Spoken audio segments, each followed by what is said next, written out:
Wickham, A Pride Prejudice. Redemption Story. Jarmo Palamaki. Chapter 1. The married in assembly rooms, usually so agreeable in their cheerful noise and simple entertainment, felt to George Wickham like a gilded cage built solely for his torment. He stood near the refreshment table, a half-empty glass of negus clutched in his hand, observing the dance floor with a smile that felt stretched and brittle. The smile was for the sake of the militia officers nearby, but the bitterness was entirely for the dark-haired figure currently traversing the periphery of the room, Miss Elizabeth Bennet. She had passed him twice in the last hour.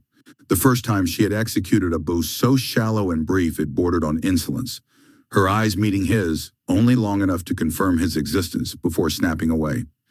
The second time she had been engaged in conversation with the physician's wife, positioning herself expertly so that her shoulder and the voluminous sleeve of the lady's gown formed an impenetrable barrier between them. She was avoiding him, and the avoidance was new. Before she had gone to Kent, Elizabeth had been the most delightful conversationalist, sharp-witted yet yielding, clearly captivated by his tales of past injustices and present poverty. He had spent months cultivating that charming garden of sympathy, watching the admiration bloom in her intelligent eyes.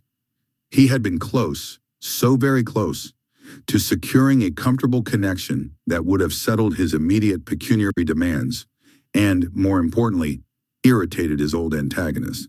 Then came the cursed visit to Hunsford. Oh, how Wickham hated Darcy. Why must Darcy always have to meddle and spoil everything? The thought arrived with the vicious clarity of a glass shattering on stone. It was Darcy. It could only be Darcy. Wickham had dismissed the possibility initially. Darcy had been safe at Rosings Park, the grand fortress-like manor of his aunt, Lady Catherine de Bourgh. Elizabeth had merely been visiting the vulgar little parsonage of Mr. Collins. But Wickham knew the family dynamics. He knew the proximity. He knew Darcy's controlling nature. Darcy had been present, and Darcy must have spoken. Wickham tightened his grip on the glass, his knuckles white. The scoundrel had found her alone, away from the friendly protection of her family and the familiar, sympathetic ears of Meryton. No doubt Darcy had employed his usual tactics, presenting the fabricated truth of Wickham's past, twisting the settled matter of the Pemberley legacy, and, worst of all, using the incident with Miss Darcy, the one truth Wickham could never successfully spin, to smear his character. It is a defamation, Wickham muttered under his breath, a calculated, malicious defamation. He saw Elizabeth again, laughing easily now with Jane Bennet. Her face, usually so expressive and open to him, was utterly closed. There was judgment there, not sympathy. The light he had ignited in her eyes was extinguished, doused by the icy influence of the King of Pemberley. The wound stung not just because of the spoiled opportunity, but because it exposed Wickham's own vulnerability to Darcy's power. Darcy did not need to fight fair. He merely had to speak his name to the right person, and the edifice of Wickham's charm would crumble. "Major," Wickham said, turning to Captain Carter with a show of easy nonchalance, "I find I must secure a moment with Miss Elizabeth Bennet. The poor girl, I hear the roads near Hunsford were quite dreadful, and I must inquire after her constitution." Captain Carter shrugged. "She looks fit enough. Head held high, eh? Always a beauty, Lizzie Bennet." Wickham smiled, straightening his collar. "Indeed." He moved smoothly and deliberately, intercepting Elizabeth as she moved toward the musicians' gallery. "Miss Bennet," he said, his voice dropping to the familiar, confidential murmur that had always worked before. "It is a joy to see you restored to Meryton. I trust your journey was managed without great inconvenience?" Elizabeth stopped. She did not startle, nor did she blush or look away. She simply looked at him, her gaze cool and steady, like watching light reflect off still water. "Mr. Wickham," she replied, her tone polite but perfectly neutral. "The journey was quite uneventful, thank you." "Uneventful?" Wickham chuckled lightly. "Surely not entirely. We hear whispers that Mr. Darcy was present at Rosings for some time, and given Lady Catherine's penchant for society, one hopes you were not bored by the isolation. It was a direct probe, a test." He watched her face closely. Elizabeth's expression did not change, but he saw a certain hardening around her mouth. The subtle tells that he had once read so easily were gone, replaced by a wall of propriety. Mr. Darcy's presence, she said, choosing her words with careful precision, did not intrude upon my time. He is, of course, exactly as rumor describes him. Wickham felt a chill. She used the word rumor not to dismiss it, but to confirm it. She believed everything. Worse, she was subtly echoing the very opinion Darcy must have planted, that Wickham's own rumors were merely the convenient fabrication of a desperate man. I had truly looked forward to exchanging correspondence with you during your absence, Wickham pressed, leaning in conspiratorially. I had hoped to share the continuation of my narrative, the true challenges I face here. Elizabeth slowly folded her fan, clicking it shut. Mr. Wickham, I confess I find myself weary of narratives, true or otherwise. There are times when one must deal only with the present realities, and those realities, I find, require a certain caution in their handling. It was the elegant, refined rejection of a woman who had met the truth and accepted it. She was dismissing his past, his charm, and his future prospects with the devastating gentleness of a lady closing the door in a beggar's face. Good evening, Mr. Wickham, she said, offering a final, impervious nod before she rejoined her sister, leaving him standing alone by the cold, forgotten corner of the room. The hatred that had been simmering within him now boiled over, scalding his self-esteem. Darcy had done this. Darcy had ruined his play for a respectable and easy connection. Darcy had not only protected his own name, but had actively deprived Wickham of a necessary resource. Wickham drained his glass, the liquid tasteless, this quiet, insidious form of interference. This was worse than any declared duel. Darcy did not fight. He merely exerted pressure on the world until Wickham was squeezed out of it. Very well. If respectability and gentle persuasion were ruined, Wickham would resort to the one method Darcy could not influence, speed into secrecy. He looked across the room at Elizabeth for the last time. She was now protected by Darcy's shadow, untouchable. Wickham's immediate priority must shift. He needed money, and he needed it now before Darcy could ruin every connection in the county. He needed a marriage, not a courtship. A quick, irreversible elopement that would secure his finances, while simultaneously causing the maximum feasible scandal and distress to the circle Darcy protected. Wickham adjusted his uniform, pulling himself upright, the polished veneer of his charm returning. The game was not lost, merely changed. You have spoiled my intended path, Darcy, he thought, a cold smile touching his lips. But in doing so, you have only guaranteed that my next venture will be something far more damaging to your precious sense of family honor. Chapter 2. The afternoon was gray and sharp, promising a hard frost before dusk, but Mr. George Wickham stood before the door of Longbourn with his usual air of languid prosperity. He was dressed with meticulous care, a superfine blue coat, polished hessians, and a cravat tied with the sophisticated negligence that only an hour of practice could achieve. Wickham had come on a mission that was simultaneously social and strategic. His movements in the Meriden vicinity had become constrained lately. A tailor in town had grown impertinent, and the landlord of the Grapes had suddenly developed an inconvenient memory concerning an outstanding account. He required a safe harbor, an appreciative audience, and perhaps, with a little flattery, an invitation for dinner where the quality of the port was guaranteed. The Bennets, he judged, were just the ticket. Hospitable, easily impressed, and possessing 3 daughters younger than Elizabeth, each a potential source of amusement. He raised his hand and struck the heavy brass knocker with a firm, practiced rhythm. The door was soon opened, not by a young footman, but by the Bennet family's long-standing staid butler, a man named Thomas, whose expression was habitually set to a neutral, disapproving stiffness. "Good day, Thomas," Wickham said, deploying his most lethal charm, a smile that promised intimacy and sincerity, a smile that had often convinced creditors that their money was merely resting safely in his pocket. "I trust the family are well. Pray inform Mr. Bennet that Mr. Wickham has called to pay his respects." Thomas did not move aside. He remained framed in the doorway, a solid, unyielding obstacle against the warmth of the hall. "I am sorry, sir," Thomas said, his voice flat and deliberate, "but Mr. Bennet is not receiving callers this afternoon." Wickham's smile did not falter, but a flicker of annoyance crossed his eyes. He assumed Mr. Bennet was merely eccentric, or perhaps lazy. "Nonsense, Thomas. A man of Mr. Bennet's philosophical temperament is always receiving. Do not delay, my good fellow. It is devilishly cold out here." "I assure you, sir," Thomas repeated, the austerity of his tone sharpening slightly. "My instructions are quite specific, and they were given with particular reference to you." The air grew chillier. Wickham straightened, sensing the shift from standard domestic refusal to deliberate exclusion. "Specific instructions." "Yes, sir. Mr. Bennet was extremely clear." Thomas continued, maintaining impassive eye contact. The butler seemed to take a perverse, slow pleasure in detailing the exact nature of Wickham's public humiliation. He stated that if Mr. George Wickham should arrive, I was to deny him entry forthwith, and to convey the reason should he be bold enough to inquire. Wickham's cheeks tightened. Pride was his one true possession, and it was now being assaulted by a hired man.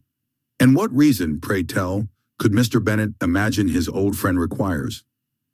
"Mr. Bennet described it thus, sir," Thomas recited, his voice completely devoid of inflection.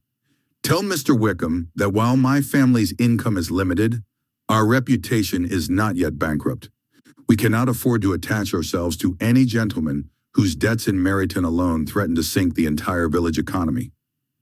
The words, cold and sharp as shards of ice, struck Wickham with unexpected force. It was not the mere refusal, but the public declaration of his financial state, delineated by a man who had never paid him the slightest attention, that truly stung.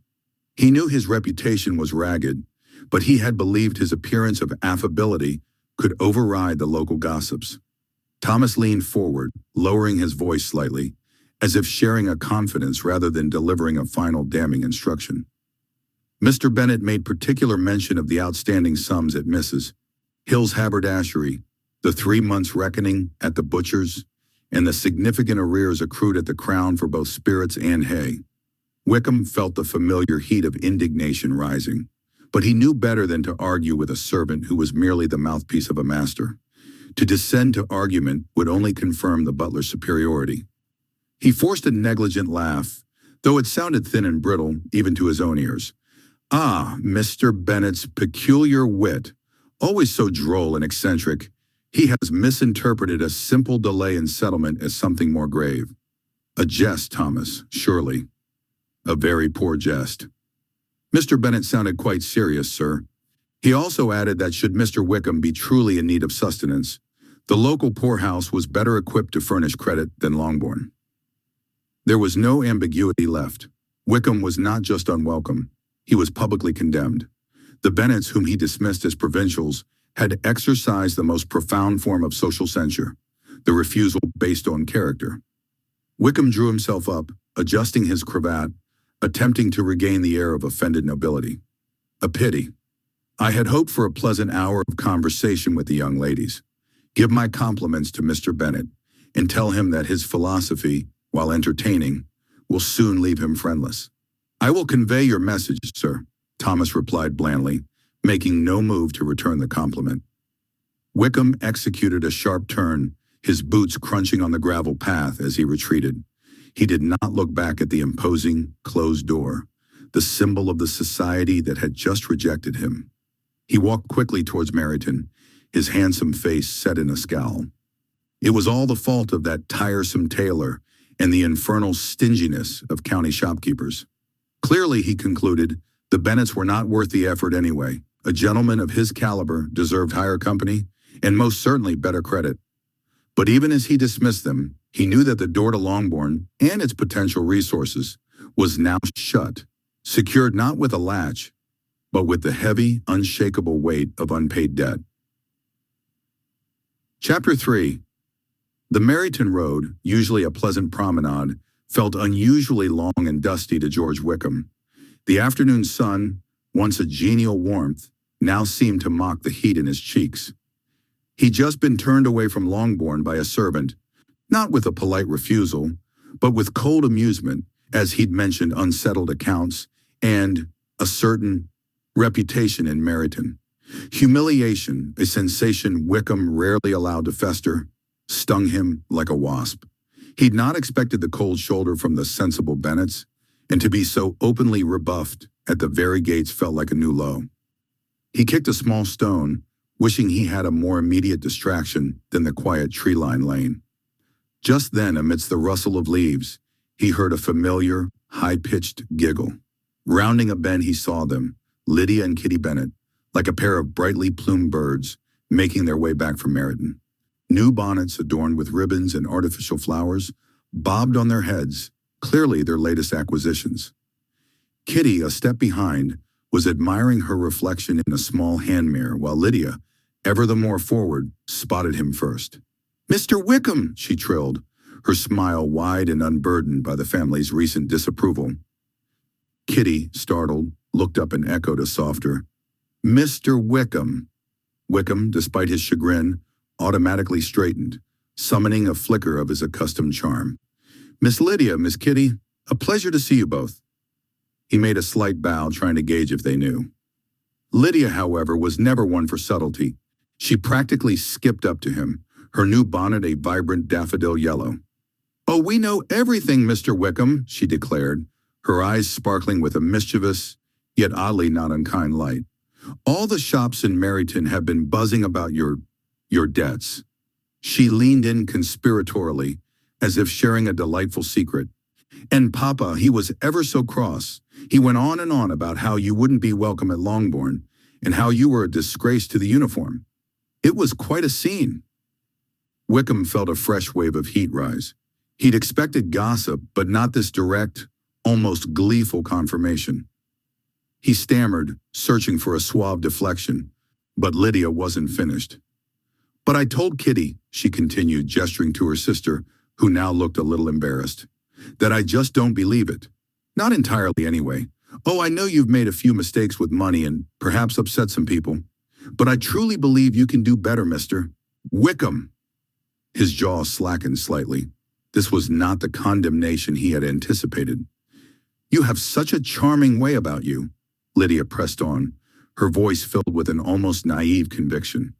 "And you're so handsome. You have all the abilities to become a better man. I'm certain of it. You just need to try harder, perhaps?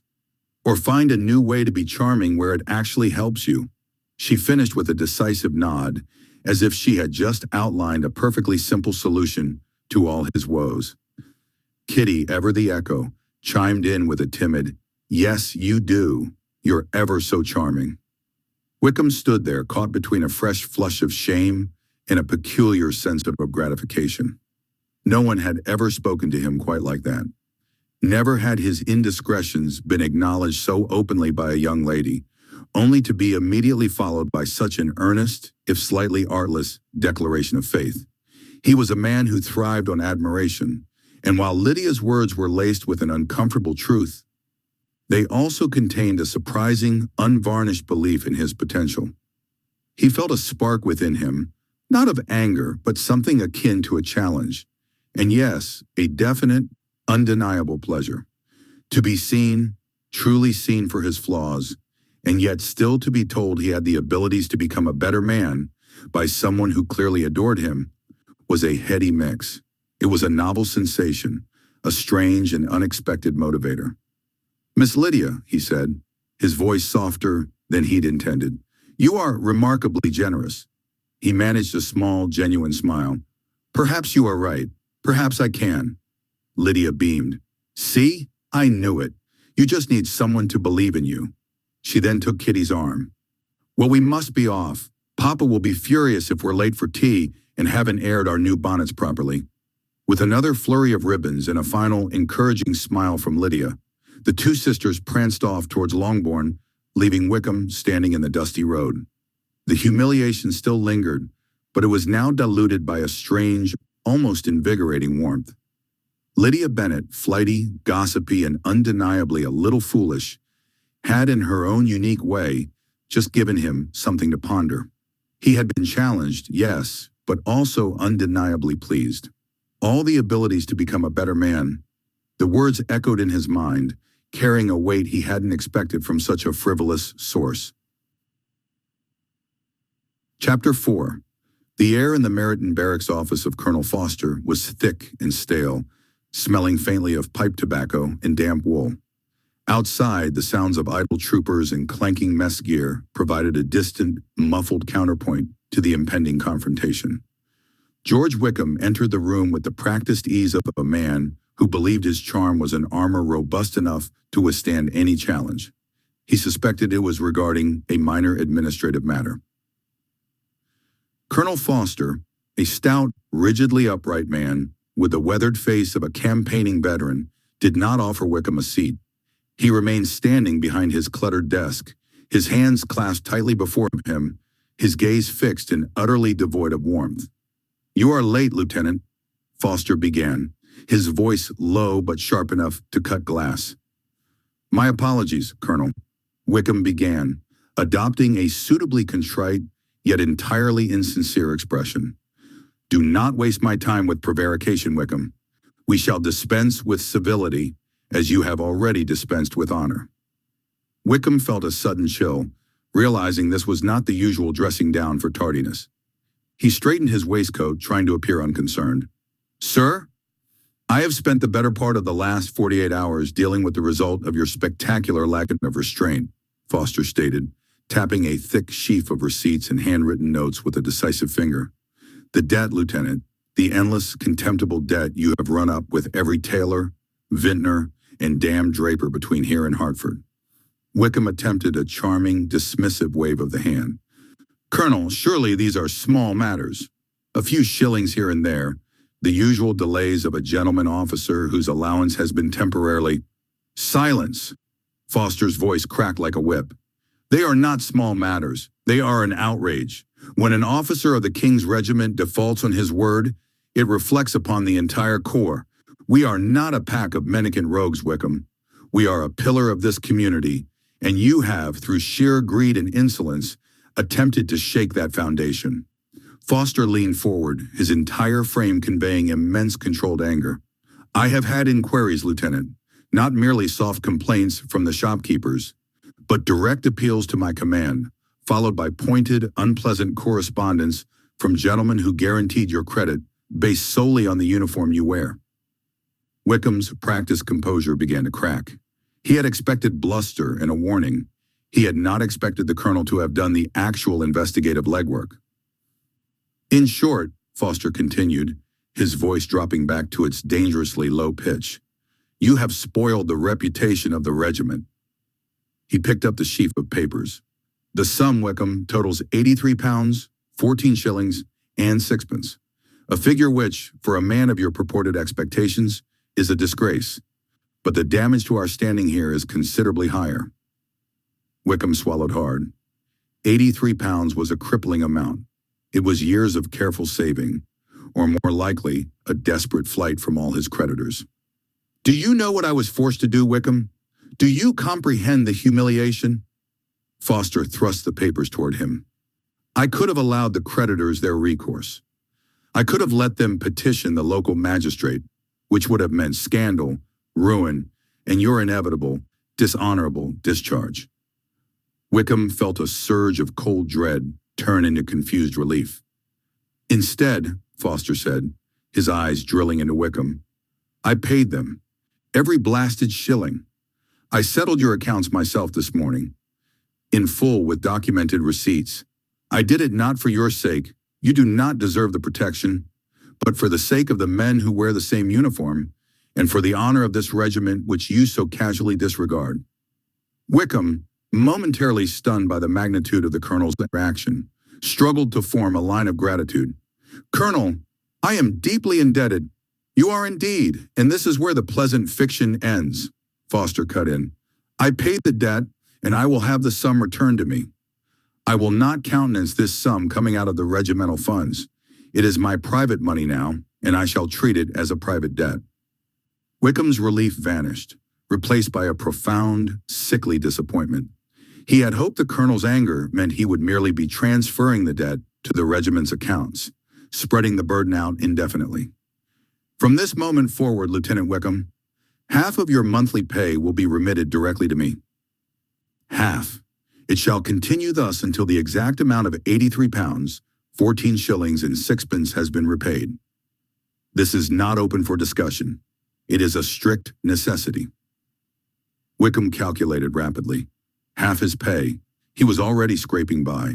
This meant months, over a year, of genuine penury, of constant grinding scarcity, with no prospect of paying off any new debts. He would be forced to live like a pauper while maintaining the appearance of a gentleman. He opened his mouth to protest, to beg for a quarter deduction, to plead hardship, but saw the implacable resolve in Foster's face. The colonel had solved the problem perfectly. He had saved the regiment's face while ensuring Wickham suffered maximum discomfort without being entirely ruined, which would prevent repayment. You will agree to this arrangement, Lieutenant, Foster stated, folding his arms.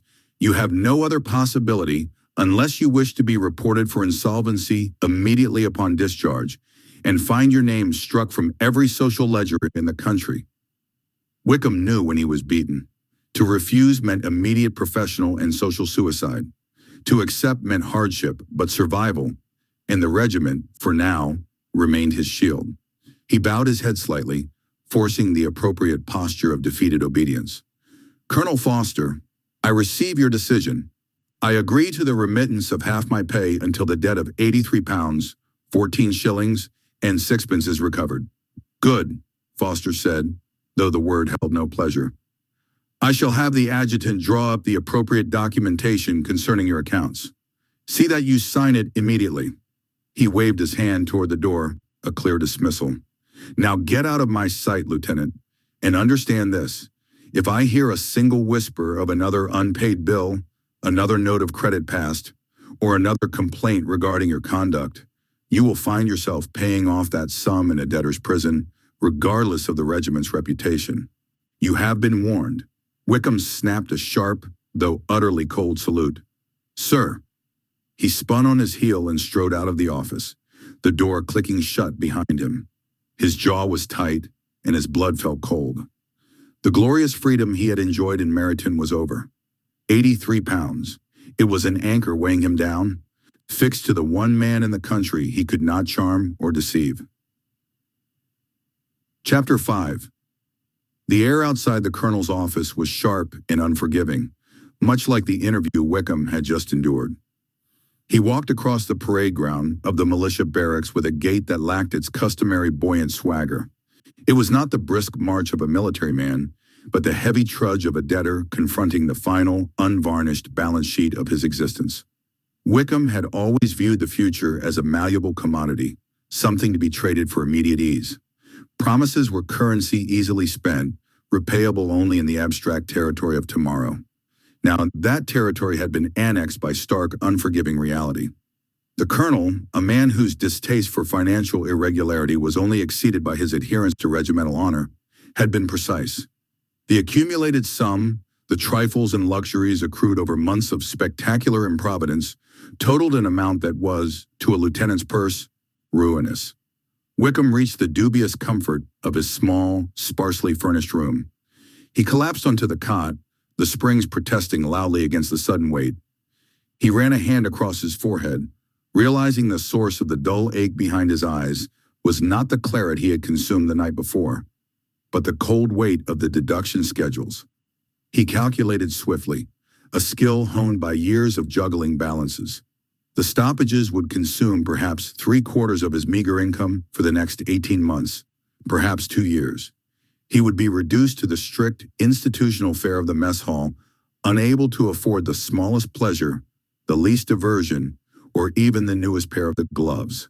This, however, was merely inconvenience. Wickham had faced inconvenience before. He had faced poverty. But as the full scope of the commitment settled, the binding, inescapable nature of the military bond forcing honesty upon him, a sensation entirely novel and utterly disquieting began to bloom in the cold hollow of his chest. He had always found a way out. He had charmingly begged off, deferred, charmed ladies into temporary loans, or simply moved regiments and left the creditors to fume in his wake. He thought of Miss Darcy, the fortune he had nearly secured, and felt the familiar burn of frustrated entitlement. That was the usual Wickham emotion: wounded pride, annoyance at the world for failing to provide what he deserved. But this new feeling did not concern Miss Darcy, or even the Colonel's harsh judgment. He thought of Mr. Davies, the tailor, a nervous, plump man, barely surviving in Meryton, who had been easily flattered by Wickham's apparent good breeding into extending credit far beyond his means. Davies had presented his bill 3 times, each presentation more apologetic and fearful than the last. Wickham had laughed it off, promising payment upon his next expected inheritance. He had dismissed Davies's anxieties with the callousness of a man who believed the world revolved around his immediate satisfaction. Now, sitting alone, staring at the dust motes dancing in the cold winter light slanting through the window, Wickham saw Davies not as a tiresome obstacle to be evaded, but as a man whose solvency he had endangered.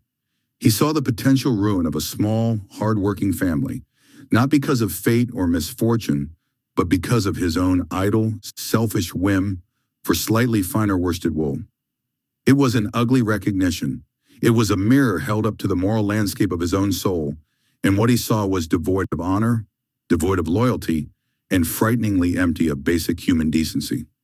He had caused genuine distress. He had not merely taken money. He had robbed a man of peace of mind, all for a fleeting fancy. The feeling was sharp, cold, and profoundly nauseating. He instinctively tried to assign the blame elsewhere, to the Colonel for being overly strict, to society for not valuing him properly, but the excuses vanished under the weight of this new, unwelcome truth: remorse. The word was unfamiliar yet precise, like a name he had often heard but never properly articulated. It was not fear of punishment. It was a sudden, sickening sorrow for the actions themselves, a direct consequence of his own moral attitude. Wickham shifted uncomfortably on the cot. He experienced a profound surprise. This feeling was worse than the Colonel's lecture, worse than the prospect of 2 years of near starvation. It was an internal corruption he had never expected to acknowledge. He, George Wickham, the charming, witty rogue who lived only for the moment, was actually capable of feeling guilt regarding the plight of others. It was a vulnerability. It was a burden. He had lived a life entirely devoted to evading consequences, yet the moment they became inevitable and binding, they brought with them this strange, painful illumination. He was trapped, not just financially but ethically. For the first time, he understood that the improvident life he had so carelessly led did not simply hurt the impersonal entity of his own future. It inflicted real, tangible pain upon others. The knowledge was astonishing, and for a long moment, Wickham simply sat there, gazing out at the parade ground. He was paying his debts. He was bound to decency by military compulsion. And in that binding, in that enforced penance, he had stumbled upon a terrifying small seed of a conscience, demanding to be fed. He did not know if he would nurture it, but the new thought, the genuine pang of regret for the tailor, was there, a foreign body lodged deep within his usually carefree heart, promising months of moral discomfort alongside the financial hardship. The game was over, and the ledger included costs he had never anticipated, not just money, but a piece of his peace of mind. Chapter 6. The damp seeping through the worn soles of Wickham's boots was a familiar discomfort, mirroring the chill that had settled deep in his bones. He sat on a discarded crate in the dim light of the stable, the musty scent of hay and equine neglect doing little to soothe his frayed nerves. Rain drummed a relentless rhythm on the corrugated iron roof, a sound as mournful as the ache in his chest. He was reflecting, a dangerous pastime he knew, a habit he'd mostly managed to outgrow in the bustling, forgetful world. But here, in this forgotten corner, with his creditor's veiled threats still echoing in his ears and the gnawing emptiness in his gut, his mind drifted back to the clean, sun-drenched classroom of his youth, to the stern, kind face of a man who tried to impart wisdom. A man reaps what he sows. The words, once an abstract, almost poetic statement, now landed with the blunt force of a physical blow. Such undeniable, unavoidable words from the Bible. He tasted the dust of those long-ago lessons, the weight of their unyielding truth. He had sown wild oats, had he not? Sown them with a careless hand, believing the harvest would always be plentiful, always be easy, always be mine for the taking. He'd sown extravagance, sown deception, sown the seeds of promises he had no intention of keeping. And now he was reaping the bitter fruits of his debts, the mounting bills, the averted gazes, the whisper network that had finally caught up to him. He ran a callous thumb over the rough wood of the crate, a futile attempt to smooth away the rough edges of his reality. The parson's voice, softer this time, a gentle admonishment, resurfaced. The sins of some are obvious, reaching the place of judgment ahead of them. The sins of others trail behind them. He'd always been one of the latter, hadn't he? A master of the quick wit, the charming smile, the plausible excuse. He'd danced just beyond the reach of consequence, leaving behind a trail of ruffled feathers and minor inconveniences. Nothing that couldn't be talked or charmed or even bribed away. He'd seen others stumble, their transgressions laid bare for all to scrutinize. Their shame was public, their falls spectacular. Wickham, however, had always managed to land on his feet, or at least on a softer landing, than they. But the parson's words, echoing in this quiet, lonely space, felt like a prophecy finally coming to pass. The shadows were no longer at his heels. They were coalescing, forming a solid, unyielding wall before him. The time for evasion, for the nimble sidestep, was over. He could feel it in the marrow of his bones, in the way his stomach clenched, in the cold dread that tightened its grip around his heart. No. The thought was abrupt, sharp, a desperate surge of will pushing against the tide of despair. He wouldn't let himself dwell on it. Such thoughts were unproductive. They were the enemy. They led to paralysis, and paralysis was a luxury he could no longer afford. He needed to think of a solution, not wallow in the past. He needed to find a way out, not a reason for his current predicament. The parson's words, however true, were best left buried with the rest of his youthful idealism. He stood, the damp seeping further into his trousers, and forced himself to dismiss the unsettling pronouncements, to focus, just for a moment, on the single urgent task at hand, survival. Chapter 7. The Meryton Saloon, usually a boisterous hub of gossip and ale-fueled camaraderie, offered little solace to George Wickham. He sat hunched in its furthest corner, a shadow among shadows, his heavy thoughts weighing him down more effectively than any physical burden. The cheap beer in his hand was his last indulgence, bought with the last of his spare coins. From now on, the barkeep had made it clear, every drink, every bite, would have to be paid for in advance, a cruel public reminder of his spectacular downfall. Regret, a bitter and unfamiliar taste, mingled with the stale hops on his tongue. He was trapped, cornered, and utterly alone in his self-made misery. Through the haze of his own despair and the general tavern din, a familiar cacophony intruded from a neighboring table. The Bennet family. Mrs. Bennet's shrill complaints, Mr. Bennet's dry retorts, and the lively chatter of the younger daughters formed a predictable symphony. They seemed absorbed in a discussion, probably about some local debutante or an eligible bachelor, oblivious to the disgraced figure lurking in the periphery. Then a movement, a flash of pink and a cascade of dark curls. Lydia. She had spotted him. Her eyes, usually so bright and flirtatious, held a surprising, almost concerned intensity. She excused herself from her family's table with a quick, almost imperceptible nod to her parents, drifting towards him like a butterfly drawn toward a wilting flower. "Wickham," she whispered, her voice low and surprisingly earnest, a stark contrast to her usual boisterous tones. She leaned in conspiratorially, her breath smelling faintly of peppermint. "I overheard Papa. Your debts, they're settled, all of them, and you're to pay them back, step by step, from your pay." Wickham's head snapped up. He gaped at her, unable to form a coherent question. Lydia, however, wasn't finished. Her next words, delivered with unwavering conviction, were even more astonishing. I knew you could handle it, she continued, a small, triumphant smile playing on her lips. I told them, didn't I? I told them all along that you could be a better man. And I was right. She straightened up, gave him a quick, knowing wink, and then flitted back to her family, rejoining their conversation as if she had merely gone to fetch a forgotten shawl. The Bennets, still engrossed in their discussion, seemed not to have noticed her brief detour. But for Wickham, the world had shifted on its axis. The cold dread that had been his constant companion for weeks began to recede, replaced by a strange, unfamiliar warmth. Lydia. Flighty, foolish Lydia. She had believed in him. Not just that he could pay back his debts, but that he could be better.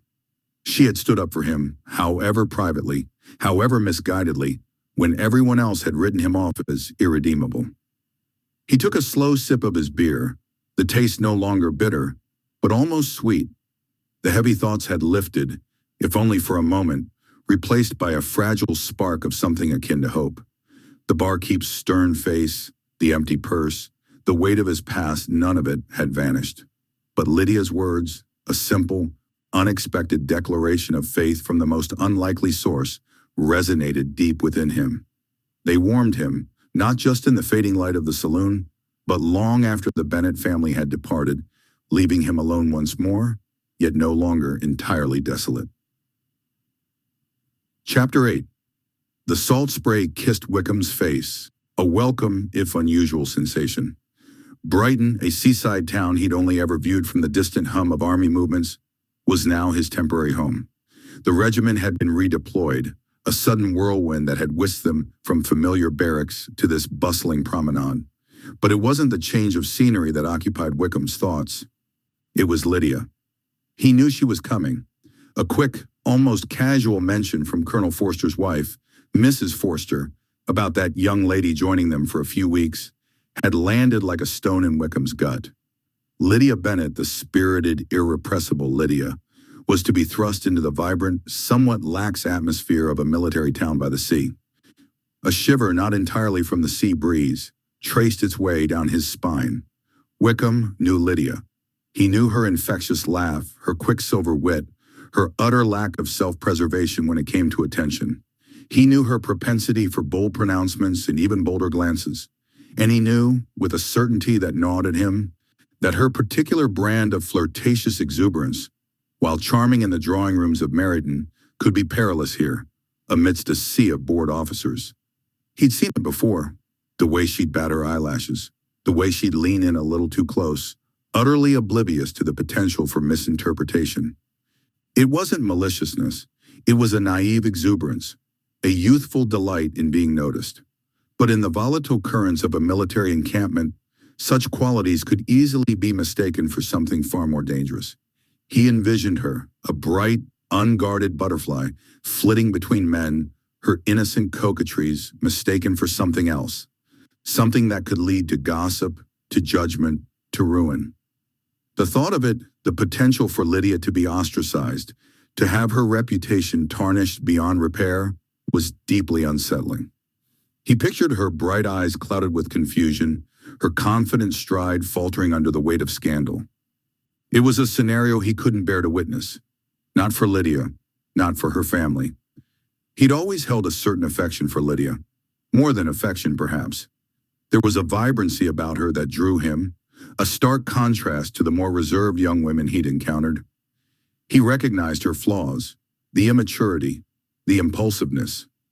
He'd even, in moments of self-reflection, admitted to himself that she saw his own imperfections too, the glint of self-interest beneath the charm, the occasional hollowness behind the smile. Yet she had valued him, or at least she had been captivated by him. And that, he supposed, was enough. He straightened his uniform, the rough wool of familiar comfort. He might be flawed, he might have made his share of mistakes, but he wasn't entirely without a conscience. And right now, that conscience was whispering one clear directive: protect Lydia. He couldn't stand by and watch her stumble into trouble. He couldn't let her naivete be twisted into something regrettable. He had to be there, a subtle presence, a watchful guardian, to steer her away from the precipices he knew she was likely to encounter. He wouldn't be her lover, not in the way she might fantasize about, but he could be her protector. The task felt daunting, a self-imposed burden that sat uneasily with his usual pursuit of personal pleasure. But as he looked out at the sparkling, restless sea, a determination settled within him. He would try to take care of her. He would try to keep her safe, to shield her from the worst of the world's sharp edges. He would not, under any circumstances, allow Lydia Bennet to be ruined. The thought, for the first time since hearing of her impending arrival, brought a measure of grim resolve. Wickham had always prided himself on his charm, his ability to weave through society with practiced ease, leaving little concern for the consequences of his actions. Yet as he stood in the dim glow of a brightened street lamp, watching Lydia Bennet laugh with unguarded delight at some jest from a passing officer, an unfamiliar weight settled upon his chest. She was reckless, yes, bordering on foolish, but there was an innocence to her that he had never truly appreciated until now. When he had first encountered her in Meryton, he had thought her little more than a silly girl, ripe for amusement. But then, when his own troubles had darkened his mood, it had been Lydia who had sought him out with bright eyes and bracing words. At the time, he had smiled indulgently and pushed her words aside. Yet now, in the haze of Brighton's revelry, where officers flirted and young ladies teetered on the brink of scandal, he felt a gnawing unease. Lydia, with her boundless energy and trusting heart, was in very real danger, not least from men like himself. That thought struck him harder than he expected. For the first time in his life, Wickham did not see a game to be played or an advantage to be gained. He saw a girl who deserved better than the ruin that so often followed in his wake. And, more startling still, he wanted to be better, if only to prove himself worthy of the kindness she had shown him. That night, when a fellow officer suggested a scheme to lure Lydia into a compromising situation, Wickham found himself speaking firmly against it. "She's not like the others," he insisted, though he could not quite explain why. The men laughed, clapping him on the shoulder. Since when has George Wickham ever cared about a lady's reputation? Since now, it seemed. As the days passed, Wickham began to act in ways that surprised even himself. He steered Lydia away from dangerous company, offered her brotherly advice, though she seldom heeded it. And when she spoke of eloping with another officer, he was the one to dissuade her, not with sweet-talking deception, but with rare honesty. "You deserve more than a hurried match born of folly," he told her. "You deserve a man who will cherish you." Lydia had blinked at him in surprise. "Goodness, Mr. Wickham, you sound almost earnest." He gave her a wry smile. "Perhaps I am." And for once he meant it. In protecting her, he had stumbled upon something he had long thought lost, his own integrity. Whether it would last, he could not say. But for now, under the bright chaos of Lydia Bennet's influence, George Wickham was becoming a better man. Chapter 9. The salty tang of the Brighton air, usually a bracing tonic, did little to clear the fog of unease that clung to George Wickham as he awoke. Sunlight, slivering through the grimy barrack room window, illuminated dust motes dancing in the stale air, a scene as familiar as his own haggard reflection. Then his gaze fell upon the thin, folded paper tucked beneath the crack of his door. His heart gave a familiar, unpleasant lurch. It was a note scrawled in an aggressive hand.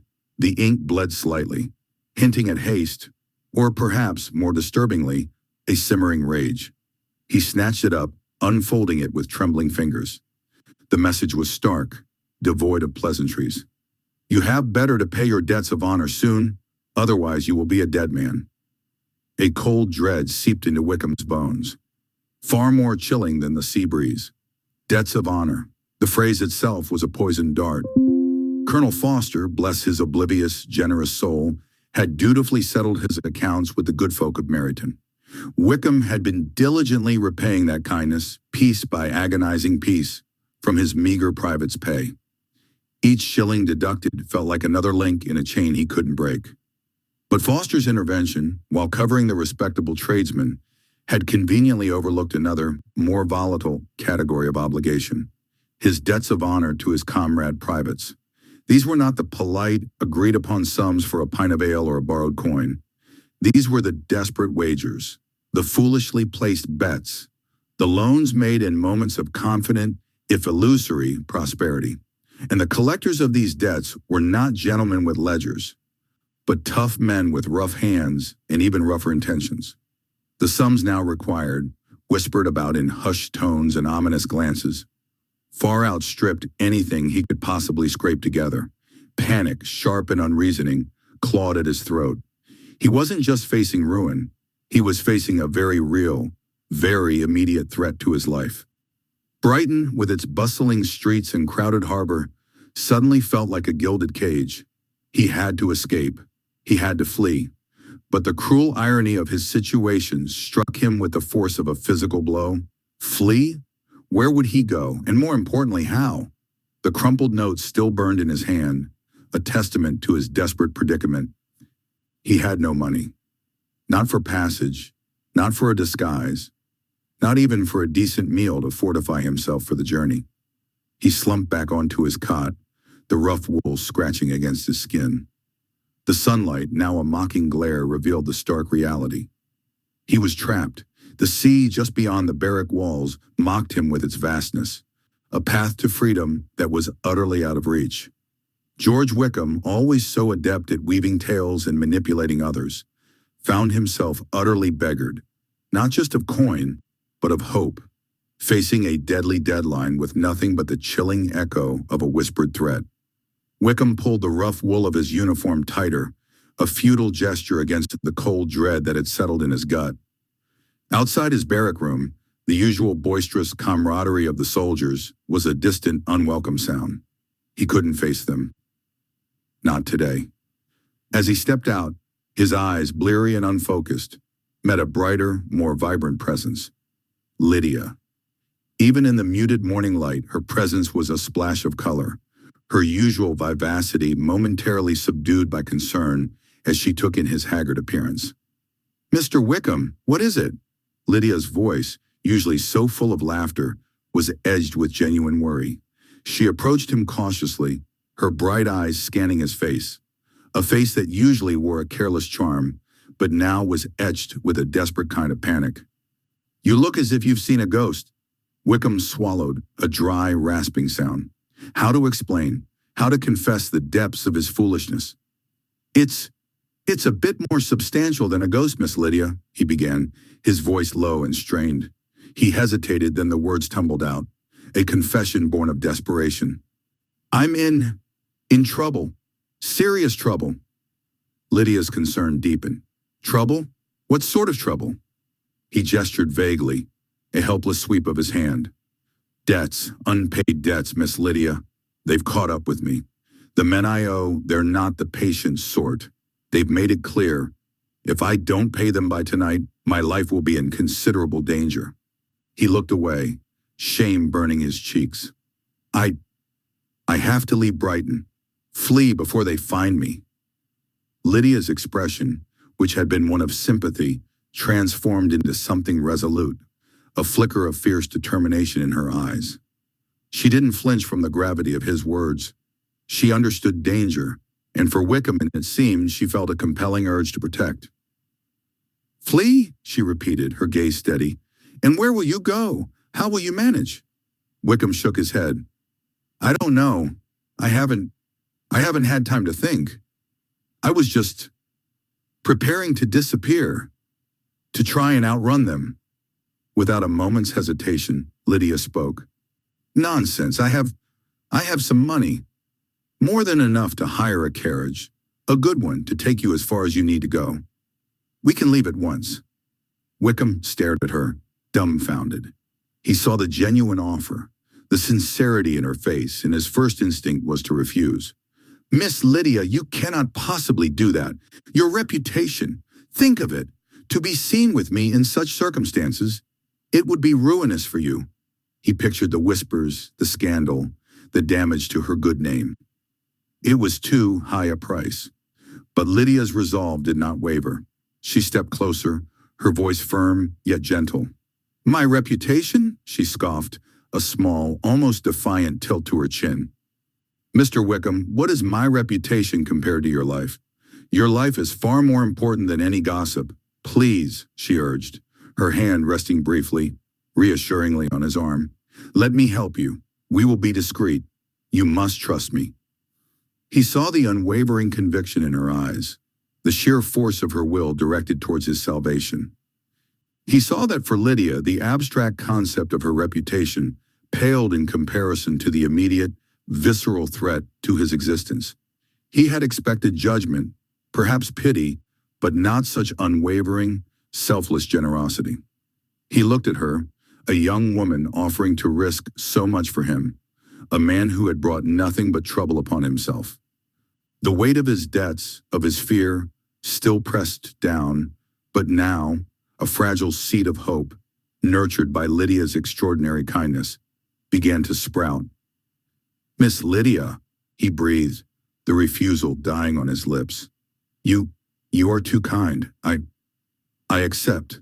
He took a breath, a new resolve hardening within him. Thank you, truly. And so, with Lydia's money and her unwavering belief, Wickham prepared to flee Brighton, his life for now, pulled back from the precipice by the grace of a woman who valued his existence more than her own good name. Chapter 10. The morning sun, usually a cheerful harbinger in Brighton, cast long, anxious shadows across Colonel and Mrs. Foster's breakfast table. Mrs. Foster, a woman of meticulous habits and a generally placid disposition, had sent her maid Sally to summon their young guest, Miss Lydia Bennet, to breakfast. It was a pleasant custom, a light-hearted start to the day. Sally returned sooner than expected, her face a mask of disquiet. "Madam," she stammered, twisting her apron in her hands, "Miss Bennet is not in her room." Mrs. Foster, halfway through pouring a cup of tea, paused, a frown creasing her brow. "Not in her room? Perhaps she's in the garden, Sally, enjoying the morning air." "Did you check?" "Yes, madam, and the drawing room, and the library." "But there was this," Sally said, holding out a crumpled piece of paper, a hastily torn sheet from a letter. "On her pillow." Mrs. Foster took the note, her fingers trembling slightly as she unfolded it. Lydia's distinctive, sprawling hand filled the page, but the words were decidedly un-Lydia-like, imbued with a desperate urgency that instantly chilled Mrs. Foster to the bone. "Dearest Fosters, you must forgive this abrupt departure. Wickham's life is in danger, terrible danger. I cannot explain now, but I must take him to safety. Do not worry, I know what I am doing. I am bringing him somewhere he will be secure. I will write soon. Yours, Lydia." "Oh, good heavens!" Mrs. Foster gasped, her eyes wide with a sudden, dawning horror. Her placid nature shattered. She practically sprinted to the study where Colonel Foster was reviewing some dispatches. Henry, you must come at once," she cried, thrusting the note into his hand. "It's Lydia. She's gone, with Mr. Wickham." Colonel Foster, a man accustomed to sudden alarms but rarely of this domestic variety, read the note with growing disbelief, then a grim understanding. His years of military service had taught him to react swiftly and decisively. Danger? Nonsense. The girl has been taken in by some romantic drama, or worse. Wickham is not known for his honor. Send every soldier stationed here, every man. Search the town, the roads leading out, the coastline. Question innkeepers, stable hands, anyone who might have seen them. Emphasize that no detail is too small. I want them found, Mrs. Foster, and I want them found now. The order went out like wildfire. Red-coated soldiers fanned out across Brighton, their disciplined ranks breaking into a frantic, widespread search. They scoured the narrow lanes, peered into the shadowy corners of the pier, interrogated coachmen at the posting houses. Hours stretched into a desperate afternoon, then into a hopeless evening. Every report came back negative. No sign of a young woman answering Lydia's description, no sign of Wickham, no clandestine carriage, no hurried departure. It was as if they had simply vanished into the sea air. The colonel's jaw tightened. The implication was clear, bleak, and utterly damning. Lydia had not been bringing him to safety. She had been lured, or perhaps willingly, had run off with Wickham. The danger was a transparent fabrication, a childish attempt to dignify a clandestine elopement. A profound regret settled upon Colonel Foster. He had indulged his wife's fondness for the girl, believing the gaiety of Brighton might do Lydia some good, hoping the company of sensible people might temper her wild spirits. Now he bitterly reflected, he had merely provided the opportunity for her ruin. To think he had invited this disaster into his own home. There was only one course of action, an unpleasant duty that weighed heavily on him. He sat down at his desk, picked up a fresh sheet of paper, and began to write, his pen scratching furiously. A profound sense of foreboding filling the quiet room. To Mr. Bennet, it is with the deepest regret and considerable distress that I must inform you of a most alarming occurrence concerning your daughter, Miss Lydia Bennet. This morning, upon sending for her to attend breakfast, Mrs. Foster and I discovered that she was not in her room. A note left by her indicates that she has absconded with Mr. Wickham, claiming his life was in danger and that she was taking him to safety. This, I fear, is a pathetic deception. We have conducted an exhaustive search of Brighton and the surrounding areas, but there has been no trace of either Miss Bennet or Mr. Wickham. Given the nature of their disappearance and the known character of Mr. Wickham, we can only conclude that they have run off together, most likely to London. I cannot express the profound sorrow and apology that Mrs. Foster and I feel for this untoward event, which has transpired under our roof. We are naturally devastated by this breach of trust and the unfortunate consequences that will undoubtedly follow. I await your instructions and assure you of our continued efforts, should any further information come to light. Yours in deepest concern, Henry Foster, Colonel. He folded the letter and sealed it, then rang for a servant. This letter, he commanded, his voice grave, is to be dispatched immediately by express rider. Spare no horse, no expense. It must reach Longbourn before nightfall. As the maid hurried out, the colonel leaned back in his chair, a heavy sigh escaping him. The cheerful morning had turned to an afternoon of dread, and the quiet contentment of their Brighton home now felt irrevocably stained by the scandal of a runaway girl and a scoundrel. The future for Lydia Bennet looked impossibly bleak. Chapter 11. The rented carriage, a shabby contraption that rattled more than it rolled, bounced perilously over the cobbled streets of London.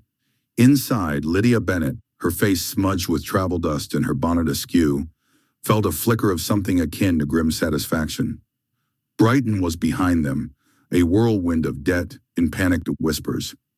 Now her destination was finally in sight, the respectable, if somewhat stiff, abode of her aunt and Uncle Gardner. Wickham, huddled in the opposite corner, was a far cry from the dashing officer who had once captivated her. His uniform was rumpled, his eyes darted with a hunted look, and his usual charm was replaced by a sullen silence. Lydia had decided with a surprising clarity of thought born from sheer desperation that once they reached the Gardners, her responsibility for him would cease. She would implore her aunt and uncle for refuge, spinning a tale of hardship and misunderstanding, and Wickham could find his own hole to hide in. Just as the carriage began to slow, signaling their approach to a more affluent square, a sudden, jarring halt threw them forward. The driver shouted an alarmed protest, cut short by the ominous thud of heavy boots on the street outside. Before Lydia could even ask what was amiss, the carriage door was wrenched open with a splintering crack. 3 grim-faced men loomed in the opening, their eyes blazing with a cold, terrifying fury. Their working-class clothes were stained and worn, their hands rough. "Wickham," one snarled, his voice thick with menace. "You thought you could disappear, did you? Leave us to carry the burden of your lies?" Wickham's face, already pale, went ashen. He tried to shrink back into the seat, a whimpering sound catching in his throat. But it was useless. Strong hands reached in, yanking him roughly from the carriage. He tumbled to the ground with a cry of pain. "Last year you promised. You swindled us out of our savings, you damned rogue!" Another spat, and a heavy boot connected with Wickham's side. A grunt, then another blow. The men converged, a terrifying huddle of fists and feet, all directed at the prone figure of George Wickham. Lydia watched, a scream building in her throat. The violence was sudden, brutal, and horrifyingly real. This wasn't a parlor game or a flirtation. This was true, visceral hatred. "Stop it! Leave him alone!" she shrieked, scrambling out of the carriage. She tried to push through the men, her small hands flailing in a desperate attempt to create a breach, to shield the wretch who, for better or worse, was still her husband. One of the men, startled by her sudden intervention, reacted instinctively. He swung an arm out, a heavy, unplanned blow meant only to push her away. But his fist connected sharply with the side of Lydia's head. The world tilted. A blinding flash of white exploded behind her eyes, followed by an immediate searing pain. She stumbled backward, her legs giving way beneath her. Her head struck the unforgiving paving stones with a sickening thud, a sound that seemed to echo infinitely in the sudden ringing silence. She lay motionless, a strange warmth spreading beneath her head. The men paused, their brutal rage faltering as they stared down at the crumpled, unmoving girl. A gasp, a whispered, "Why? She's dead," and then panic seized them. They had wanted revenge on Wickham, not this. With a renewed urgency, they scattered, disappearing into the labyrinthine London streets as quickly as they had appeared. The carriage had long since vanished. The driver fled with it. On the cold, hard street, George Wickham groaned, slowly stirring amidst the fresh aches and bruises. Beside him, Lydia Bennet lay still, a thin, dark line of crimson slowly seeping from beneath her hair, staining the ancient cobblestones. The bustling sounds of London, indifferent and unrelenting, carried on around them, oblivious to the tragic tableau. The gas lamps of London's eastern quarter cast cold yellow pools upon the slick cobblestones, but none of the lights seemed to touch the small, shuddering tableau in the shadows. George Wickham was kneeling, his fine coat, now ruined and soaked through, bunched around his waist. He was holding Lydia, who lay terrifyingly still on the unforgiving street. The air was thick with the metallic tang of blood, which bloomed darkly from the side of her head and spread outwards into the gray pavement. "Lydia! Oh God, Lydia, look at me!" he choked, his voice raw and high-pitched, unrecognizable even to himself. Her small body was unnaturally slack. Her usually vivacious face, dusted with grime from the fall, was pale and empty, the long, dark lashes resting heavily against the ivory skin. She was silent. Wickham pressed his hand, trembling and useless, against the wound. The warmth of the flowing blood offered no comfort, only the stark, horrifying certainty that time was running out. "Wake up, my love. Just open your eyes," he pleaded, rocking forward. He pressed his ear to her chest, listening frantically for the steady rhythm that should be there. It was faint, too faint. Panic, cold and suffocating, seized him. A physician. She needed a physician, perhaps even the urgent intervention of a surgeon to stop the terrible seepage. But Wickham had nothing. His pockets, which had often been lined with borrowed guineas or hopeful promises, were empty. The few shillings he possessed were barely enough for a stale loaf of bread, let alone the fee to summon a respectable doctor to this desolate spot at midnight. His life, for all its pretense and charm, had led him to this ultimate humiliation. Watching the person he loved bleed out on a dirty street because he could not pay for salvation. He buried his face in the damp cotton of her sleeve and wept, a deep, wrenching sound that was part sorrow and part self-loathing. "God help me," he sobbed, raising his face, streaked with tears and dirt, to the dark, indifferent sky. "God, if you are there, save her and punish me. Only save her life, please. I have wasted everything, but let this one thing be redeemed. I have no way. I have no money. Please, show me a way." He wiped his eyes furiously, trying to clear his vision. He had been so focused on Lydia's injury during their hurried, desperate escape from their creditors that his brain had failed to register their location. His gaze swept past the dark, tall silhouettes of the townhouses lining the street. They were respectable, well-maintained buildings, clearly belonging to respectable, well-to-do merchants. Then he saw it. 2 houses down, the distinctive, square-cut railings and the familiar, solid silhouette of the porch. It struck him like a physical blow, halting his breath mid-sob. Gardner. He recognized the house as her destination, the London residence of Mr. Edward Gardner, Lydia's own uncle, the reliable, kind, infinitely sensible man whose charity they had so often spurned, whose stern warnings they had always mocked. Wickham's despair transformed instantly into a desperate, frenzied hope. He could not carry her. She was too heavy, and he feared moving her would only accelerate the bleeding. He had to go to them. He kissed Lydia's cold forehead once, a swift, agonizing peck. "Hold fast, my soul. Hold fast. I am coming back." He scrambled to his feet, his knees cracking painfully, the blood slick on his hands. He staggered the short distance, adrenaline burning away the exhaustion. The dark oak door of the Gardner house seemed miles away, immense and utterly silent. He did not bother with the knocker. He did not ring the bell. He simply coiled his fist, the same fist that had just been stained with Lydia's blood, and began to beat against the heavy wood. Thud, thud, thud. He hammered with the frantic energy of a drowning man, yelling the names that had always meant competence and care. "Mr. Gardner! Mrs. Gardner, please, for God's sake, help us. Open the door. It's Lydia. She's dying. She needs a doctor right now. I implore you, open the door." His voice broke on the cold air, a wild, desperate scream echoing down the quiet London street, a plea for rescue directed at the last vestige of family and respectability they had left on earth. He continued to pound until the thick wood threatened to splinter beneath his attack, praying that someone, anyone, was awake to hear his catastrophic call. Chapter 12. The quiet sanctity of Gardner House, momentarily bathed in the warm, diffused light of a London lunchtime, was violently shattered. Mr. Gardner, a man whose life revolved around careful accounting and predictable schedules, had been enjoying a solitary chop and a glass of Madeira when the furious, splintering racket began at his front door. He rose, mildly annoyed, expecting a persistent delivery rider. But what greeted the frantic opening of the latch was a scene of chaos. George Wickham stood there, drenched in sweat and dust, his usual polished veneer utterly stripped away, crying for help for Lydia. He directed the eyes of Mr. Gardner to her, lying on the street 2 houses away. She was unconscious. Her light muslin dress was torn and streaked with crimson, the worst stain blossoming darkly near her temple. "Gardner!